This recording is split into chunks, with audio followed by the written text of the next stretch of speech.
పదే పదే అద్దం చూసుకునే అలవాటు మీకు ఉందా? ఇదొక వ్యాధి లక్షణమని మీకు తెలుసా?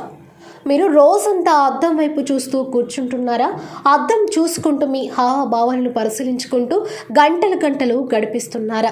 ఇలాంటి అలవాటు మీకు కూడా ఉంటే ఈ విషయం తప్పక తెలుసుకోండి. సమయం దొరికినప్పుడల్లా అద్దంలో మిమ్మల్ని మీరు పదే పదే చూసుకోవడం అలవాటు కాదని మీకు తెలుసా?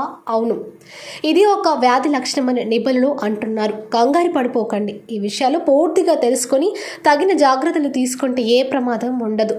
నిజానికి పదే పదే అద్దంలో చూసుకోవడం అనేది ఒక వ్యాధి. సైన్స్ భాషలో దీన్ని బాడీ డైస్మోర్ఫిక్ డిజార్డర్ అని అంటారు. ఈ వ్యాధి ఉన్నవారు తమను తాము మళ్ళీ అద్దంలో చూడాలనిపిస్తుంది. అయితే ఈ వ్యాధి ఎవరిలో ఎక్కువగా కనిపిస్తుందంటే నిపుణుల అభిప్రాయం ప్రకారం అబేసివ్ కంపల్సివ్ డిజార్డర్ డిప్రెషన్తో బాధపడుతున్న వ్యక్తుల్లో ఈ వ్యాధి లక్షణాలు కనిపిస్తాయి. ఇలాంటి వారు మళ్ళీ అందంగా కనిపించాలని కోరుకుంటారు. అందుకే వారు అద్దం ముందు తమను తాము పదే పదే చూసుకుంటూ ఉంటారు. బాడీ డైస్మోర్ఫిక్ డిజార్డర్ ఉన్న వ్యక్తులు అద్దం ముందు నిలబడి వివిధ భంగిమల్లో తమ హావభావాలను చూసుకుంటూ ఉంటారు.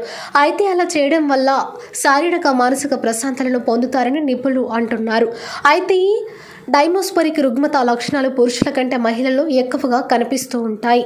కానీ టీనేజర్లు, యువకుల్లో ఈ వ్యాధి చాలా సాధారణమని అధ్యయనాలు చెబుతున్నాయి.